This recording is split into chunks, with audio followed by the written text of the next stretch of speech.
प्यारे बच्चों, आज हम देख रहे हैं बीकॉम फर्स्ट ईयर का चैप्टर इंडेक्स नंबर सूचकांक।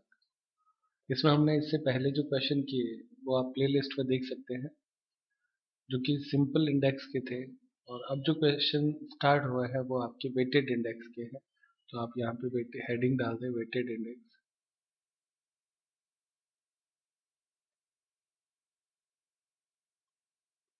अब इसमें आपके क्वेश्चन नंबर 23 देखें।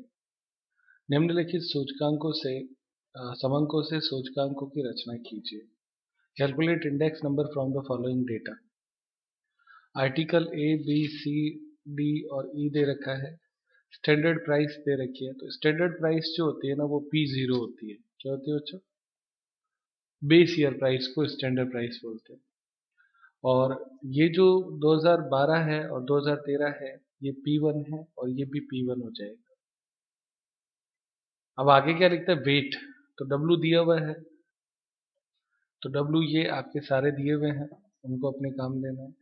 वो कहते हैं वर्ष 2012 की तुलना में 2013 में मूल्यों में कितनी प्रतिशत वृद्धि का आलेखन किया गया है। तो हमें दोनों की क्या निकालनी है? इंक्रीज इन प्राइस निकालना है। तो इंक्रीज इन प्राइस मतलब इंडेक्स ही होता है। हम क्या करेंगे? दोनों का इंडेक्स निकालेंगे ना, 2012 और 2013 को दोनों का इंडेक्स निकालेंगे। उससे पता चल जाएगा कि भाई कितना परसेंट वृद्धि हुआ है। तो ये अपने आप आ जाएगा। तो अब इसमें सारी बातें आ गई। ऐसा क्वेश्चन हमने किया हुआ है, बस नया इस बात में इतना ही है। इस बार 2012 और 2013 दो प्राइस एक साथ दे रखी है और कोई अंतर नहीं है। तो स्टार्ट करते हैं, देखते हैं कैसे होता है। प्यारे बच्चों देखिए, इसमें आपके इस तरह की टेबल बनेगी क्वेश्चन नंबर 23 में। ऊपर हेडिंग लिखेंगे इंडेक्स नंबर। यहाँ पर आपके जो यहाँ तक का हिस्सा है प्रश्न का ब्लू लाइन से, वो आपका क्वेश्चन का हिस्सा है जो प्रश्न में दिया हुआ है। और इसके बाद का आधा हिस्सा जो है वो सॉल्यूशन है। तो यहाँ तक का हिस्सा तो आप किताब से देख के लिखेंगे। कमोडिटी आपके इसमें दे रखी थी ए से लेके ई तक। तो ए बी सी डी और ई। उसके बाद में इसमें स्टैंडर्ड प्राइस दे रखी है। तो स्टैंडर्ड प्राइस आपके है 50, 60, 10, 15, 25। 50, 60, 10, 15 और 25। ये हमने कहा कि ये P0 है।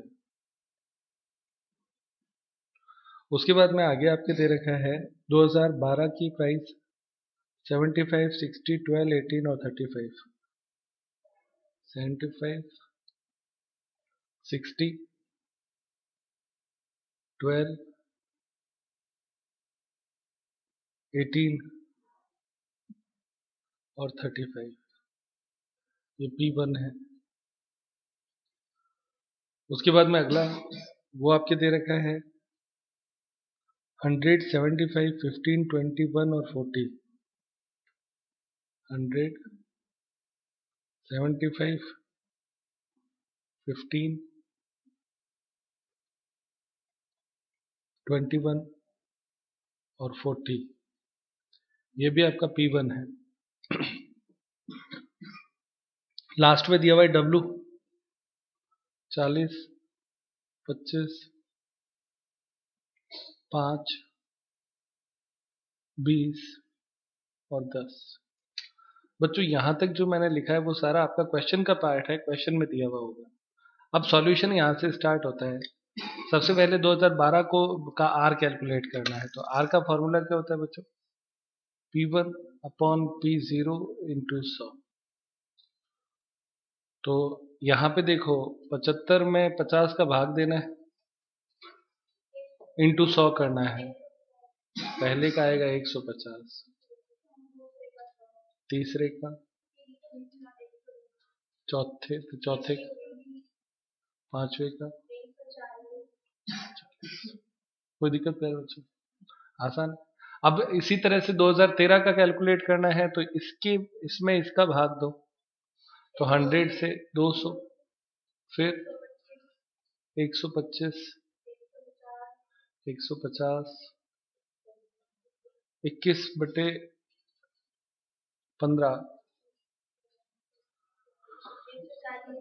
140 और फिर 40/25, 160। हो गया आर। अब आप लोगों को करना ये है आर और डब्लू की गुणा करवानी है। तो डब्लू तो ये रहा, इसकी गुणा इससे करवानी है, तो ये आर डब्लू कहलाएगा 2012 के लिए। बताना कितना होता है? 6000। फिर उसके बाद में 2500, फिर 600, फिर 2400 और फिर 1400। इसकी टोटल लगानी है।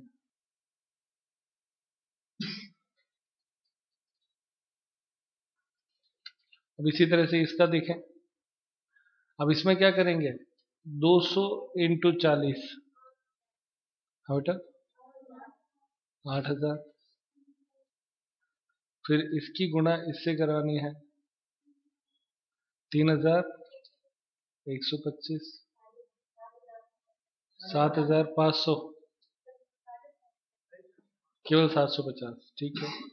फिर इसकी गुणा इससे करनी है 2800 और फिर इसका 1600। हो गया। दोनों की टोटल लगा लो, जिसको हम कहेंगे सिग्मा आर डब्लू। 12900 और इसका 414। चेक करो ये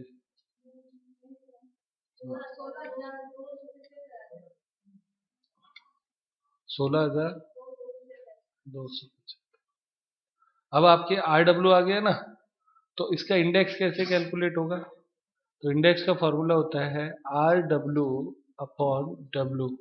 तो डब्ल्यू की टोटल लगाओ, इसकी कितनी है? 100 है। 100 का भाग दे दो इन दोनों में। पहले का आएगा 129, इसमें भी 100 का भाग 162.7। तो ये दोनों ही इंडेक्स आ गए, ये आपका आंसर हो गया। अब इसने पूछा कि 2012 से 2013 में वृद्धि कितनी हुई, तो नीचे लिख दो इंक्रीज। तो इंक्रीज में आप लिखो 162.75 माइनस 129 कितना होता है?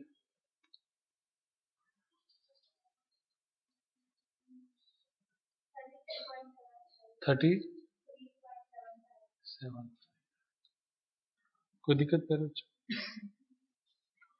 अब इसके बाद में आगे, ये तो हो गई वृद्धि, इसको 100 के ऊपर परसेंटेज से निकाल लो। उसका इंडेक्स कितना है आपने? ये इतना ही है ना, 33 आया तो।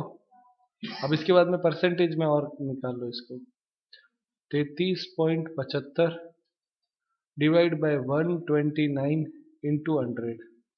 तो डिफरेंस, ये तो हुआ डिफरेंस इंडेक्स का 2016। ये आपका आंसर होगा। चेक करो, दिया हुआ है बच्चों, इतना ही सवाल। यहाँ पे देखो ऊपर जो हमने कैलकुलेट किया ना, वो तो डिफरेंस था। इस डिफरेंस का में परसेंटेज में कन्वर्ट करना है, तो डिवाइड में ये आ जाएगा। और फिर क्योंकि उसने अंतर पूछा, तो अंतर निकाला और उसका परसेंटेज निकाला। तो बस ये इतना ही सवाल है प्यारे बच्चों, इंपॉर्टेंट मार्क कर लो इस सवाल पर। नेक्स्ट क्वेश्चन देखते हैं। फिर बच्चों अब देखते हैं क्वेश्चन नंबर 24। इसमें दिया हुआ है किसी नगर के श्रमिक वर्ग के निर्वहन व्यय सूचकांक के लिए दी गई सूचनाओं से ए तथा बी की अवधि के लिए सूचकांक का परिकलन कीजिए। Given the following data for working class of living index number of city, calculate the index number for the period A and B. ये आपके आइटम्स हो गए फूड। डब्लू ये हो गया। ये पहला जो प्राइस है वो P0 हो जाता है, और ये क्या हो जाता है? P1 हो जाता है। कोई दिक्कत इसमें प्यारे बच्चों? सॉरी प्यारे बच्चों, ये नोटिस करो, यहाँ पे इंडेक्स दिया हुआ है, ये R होगा। हाँ, ये क्या है? R है। तो ये एक R1 ये हो गया, और एक आपके R2 हो गया। R में 1 और 2 और 3 4 जितने ईयर होते हैं उतने लग जाते हैं। तो R दिया हुआ है, W दिया हुआ है। अपने को क्या करना है, इन दोनों की गुणा करनी है और W का भाग देना है, और इन दोनों की गुणा करनी है, W का भाग देना है। ऐसा क्वेश्चन हमने किया था कल। R और 2 W हो गए, मतलब एक W और 2 R हो गए, तो उसके बेस पे होगा। तो वैसे ही सेम क्वेश्चन है, लेकिन लास्ट में ये कहता है अवधि A से B में मजदूरी 8% की वृद्धि हुई, क्या यह पर्याप्त है? क्या वृद्धि कितनी करी उन्होंने? 8%। तो हमें ये चेक करना है कि इंडेक्स निकालेंगे, इंडेक्स निकाल के हम देखेंगे कि महंगाई कितना परसेंट बढ़ी है, फिर महंगाई कितना परसेंट बढ़ी है उसके बेस पर हम ये कैलकुलेट बताएंगे कि क्या ये 8% सही है या नहीं है। स्टार्ट करें बच्चों? फिर बच्चों इसको सॉल्व करेंगे। इसमें आपके आइटम्स दे रखे हैं, 5 दे रखे हैं ना। तो 5 में आपके पहला है फूड, दूसरा है क्लोथिंग, तीसरा है F&L फ्यूल एंड लाइट, फिर है रूम रेंट, और फिर है अदर मिसलेनियस। अब इसमें आपके R1 दे रखा है 110, 120, सॉरी आगे पीछे लिख दिया मैंने, क्या दे रखा है 48, 8, 7, 13, 14। ठीक है। फिर उसके बाद में पीरियड ए और पीरियड बी के लिए आपके दे रखा है इंडेक्स नंबर, वो है 110, 120, 110, 100, 115। इधर इसका दिया हुआ है 130, 125, 120, 100, 135। यहाँ तक बच्चों हो गया क्वेश्चन। यहाँ तक जो है वो आपका क्वेश्चन है। अब सॉल्यूशन में आपको केवल पहला करना है R1W और R2W।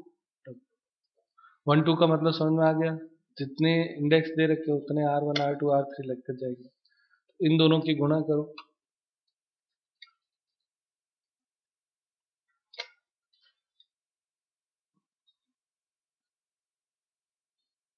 गुणा करें बच्चों। पहला 110 इंटू 48 कितना आता है? 5280। यहाँ पे 2 नंबर, यहाँ अगला क्या आता है? इन दोनों की गुणा 900, फिर इनकी गुणा कितना, और फिर अगली, फिर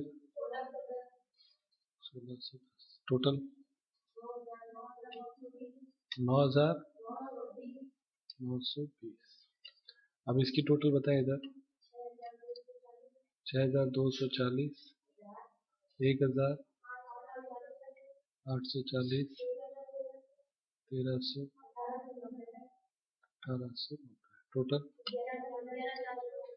11000।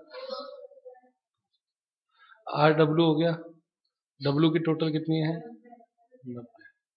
तो अब इंडेक्स निकालना है, तो यहाँ पे इंडेक्स, तो इंडेक्स का फॉर्मूला क्या होता है? Sigma RW upon W। तो 90 का भाग दे दो इसमें, कितना आता है पहले का? 110.2322। उसके बाद में 125.22। ठीक है, दोनों ही। अब आपको दोनों आ गए ना, तो ये तो आपके इंडेक्स के आंसर हो गए, लेकिन इसने पूछा कि वृद्धि कितनी हुई, तो लिखो इंक्रीज। तो इंक्रीज में आपके 125.22 माइनस 110.22 भाग डिवाइड करना है 110.22 इंटू 100, कितना आता है? ताकि एक इस बार हमने एक साथ ही लिख लिया सारा, अलग अलग नहीं किया, सीधा परसेंटेज से आंसर आ जाएगा। हाँ बताना कितना आता है पहले? 100, केवल 13.6, 13.6% आंसर दिया हुआ है बच्चों। ये 13.6% क्या है कि महंगाई इतनी बढ़ी है।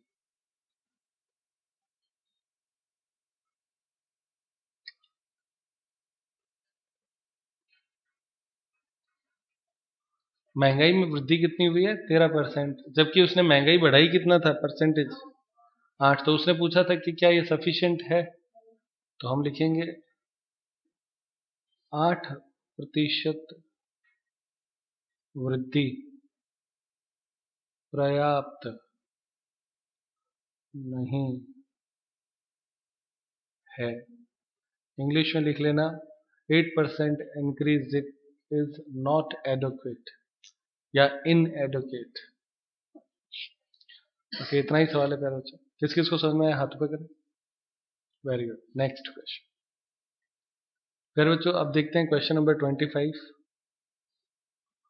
इसमें दिया हुआ है निम्न सूचकांकों के आधार पर जीवन निर्वाह सूचकांक। जब भी जीवन निर्वाह लिखा आए ना तो समझ जाया करो RW/W वाला सवाल है। ठीक है। भार इस प्रकार से है, तो वेट दे रखा है, ये रहा W 1 2 3 4 और 5 के लिए। तो W दिया हुआ है, 2 साल है, तो ये आपके हो जाएगा। और इस पे आगे दिया गया index number from the cost of living का इंडेक्स निकालना है।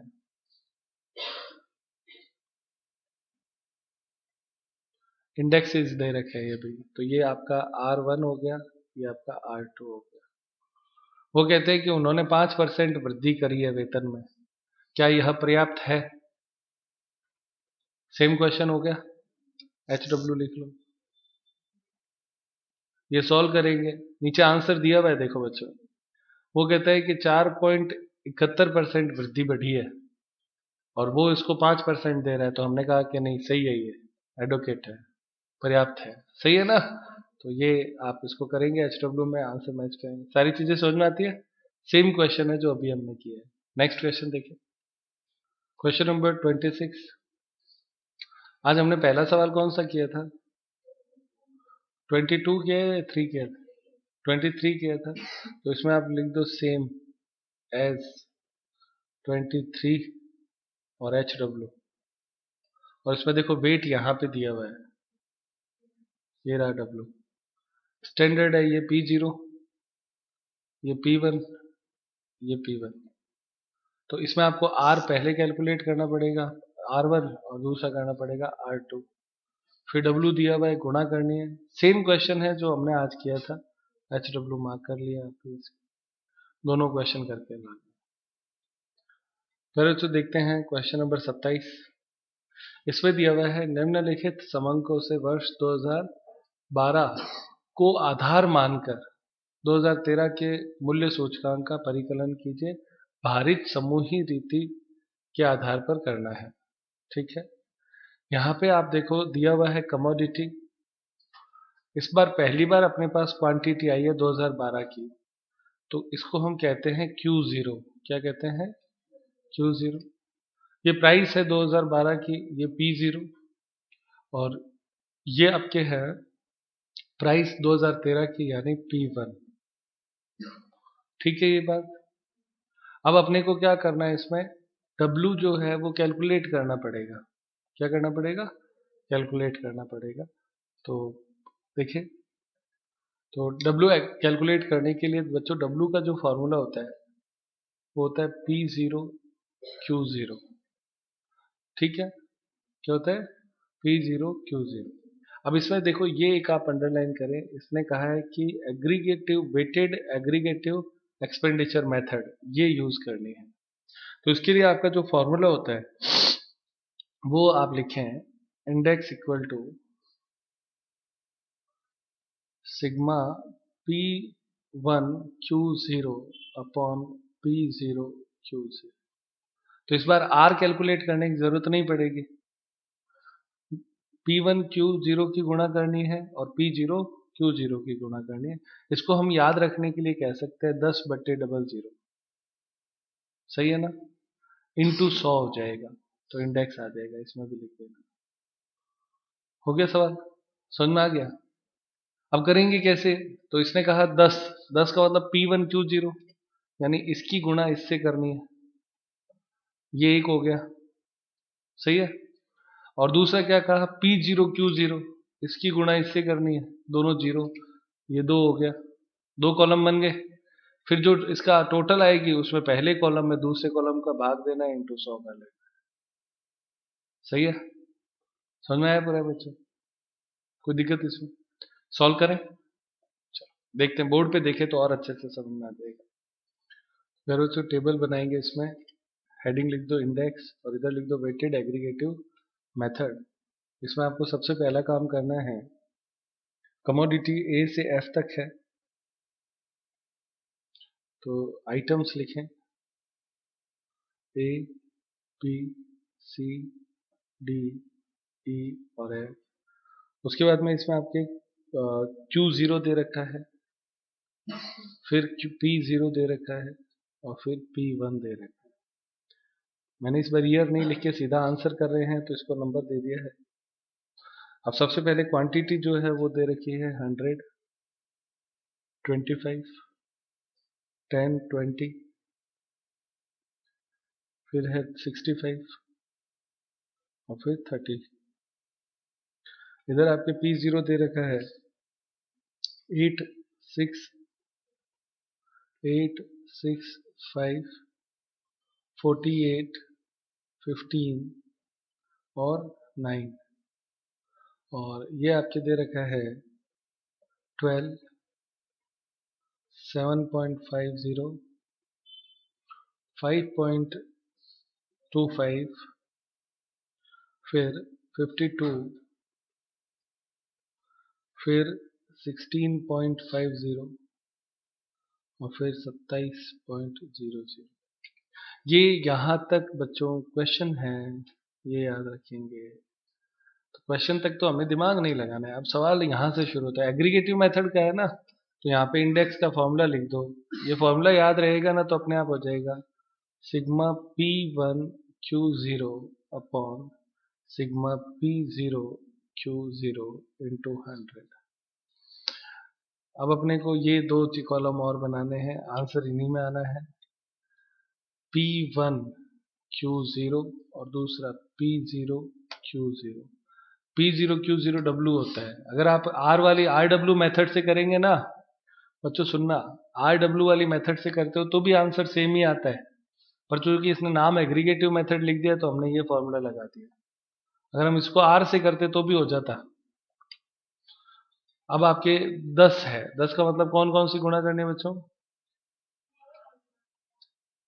P1Q0, ये रहा P1, ये रहा Q0, इन दो कॉलम की गुणा करनी है। करो, कितना आता है? 1200, फिर 187.5, 52.5, 1040, फिर 1072.5, फिर 810। टोटल लगा लो इसका। इसके बाद में अपने को अगली गुणा करनी है, देखो P0 और Q0, ये रहा P0, ये रहा Q0, इन दोनों कॉलम की गुणा करनी है। तो इन दोनों कॉलम की गुणा करो, कितना आता है? 800, 150, 50, 48 इंटू 20, हाँ बेटा 960 और 200, पहले आता है 900, हाँ फिर 270। अब आप इसकी टोटल लगा ले, वो आपके सिग्मा हो जाएगा। टोटल कितना है पहले का? फिर बच्चों पहले का टोटल आता है